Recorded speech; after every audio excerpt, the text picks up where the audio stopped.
The COP26 climate summit is drawing to a close, and it appears increasingly unlikely that its initial goals for limiting global warming will be honoured.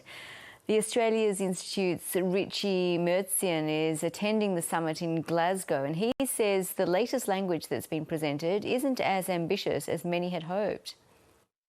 There was a serious attempt to put 1.5 front and centre. The language that has just come out in the last few hours has softened that, has fallen back on previously agreed language, but there is still a call to bring back new targets, to do so next year, and to do so with the goal, ideally, of trying to limit it to 1.5 degrees, but without that strict mandate that it has to be aligned. So it's a good, ultimately, if this is where we land, it's a good outcome, but not as ambitious as many would have hoped. What have been some of the main obstructions in negotiations? A number of countries don't want to be forced to bring back new targets. They feel like they're doing what they can, especially some of the emerging economies that still have a lot to go on their development pathway. But then you also have wealthy, industrialized countries like Australia that also doesn't want to put forward a strong 2030 target. So you have a mix of countries that are dragging back and acting as a handbrake on ambition, which is a real pity because, after all, COP26 is all about what we do in the decisive decade, as President Biden says. The US-China deal also focuses on the here and now, what we do in the 2020s, but we need to see that actually reflected in the decision text at the end of the Glasgow Pact.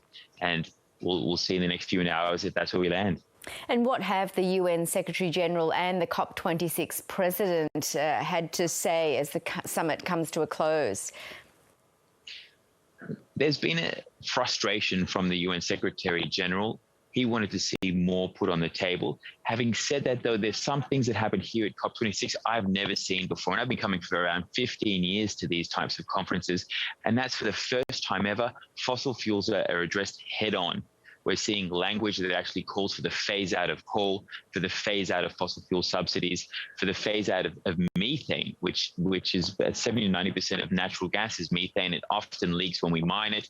You're seeing fossil fuels squarely put as part of the problem, not as a transition to getting to the solution. The solution is clear. It's renewables, it's electric vehicles, it's batteries. There's been a lot around that, but now for the first time ever, we're actually addressing the problem.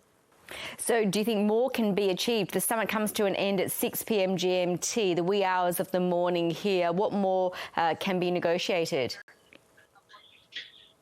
There's still going to be a vanguard push from some countries for more ambitious language, actually locking in 1.5 degrees, which is what we need. The Pacific have been the most outspoken. They say we need 1.5 to stay alive, and that's what many want to see reflected in clear and strict language in the text. So there'll be a push in the final couple of hours to get there.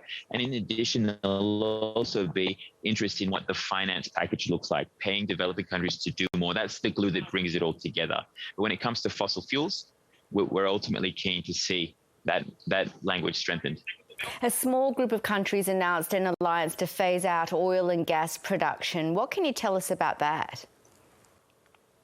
Yeah, the Beyond Oil and Gas Alliance, led by Denmark and Costa Rica, is unique. Basically, countries join by saying that they will not open up any new oil and gas leases. So some countries like New Zealand in our corner of the world have signed up, and it's great because we can't afford to have any more gas or oil. Australia has over 100 new coal and gas projects in the works. If it releases that on the world, that's about 3 times its national emissions. It's about 200 coal-fired power stations. It's too much. We can't survive if we keep growing the problem. And so alliances like the oil and gas one, and last week against coal power, are really helping to push the envelope towards a serious solution.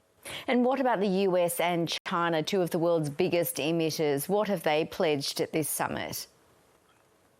This was a surprise that the US and China dropped the deal that they'd been stitching up all year in just 2 days ago in a surprise press conference.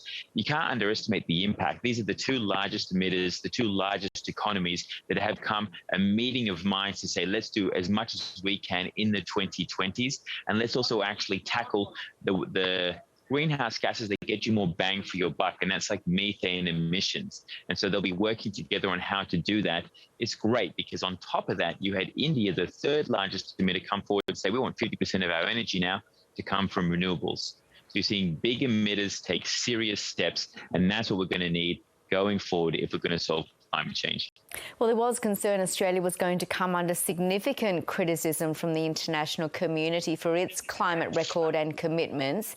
Has that eventuated? What's your assessment? Look, Australia has been a handbrake, unfortunately, on climate ambition. It's a wealthy country, an industrialised country. It could and should be doing more. In fact, the Prime Minister came here and said, we're going to meet and beat our target. We can do much better. In fact, we're going to beat it by 10 percentage points, but we're not going to commit to it. And that's unfortunate. You can't bank on a projection. You can only bank on what countries are going to be held accountable to. That's how we bend the curve to 1.5 degrees. Australia also seems to be promoting fossil fuels. It's done so in the pavilion that it hired by giving Santos the floor to showcase its fossil fuel technology, and that hasn't gone down well.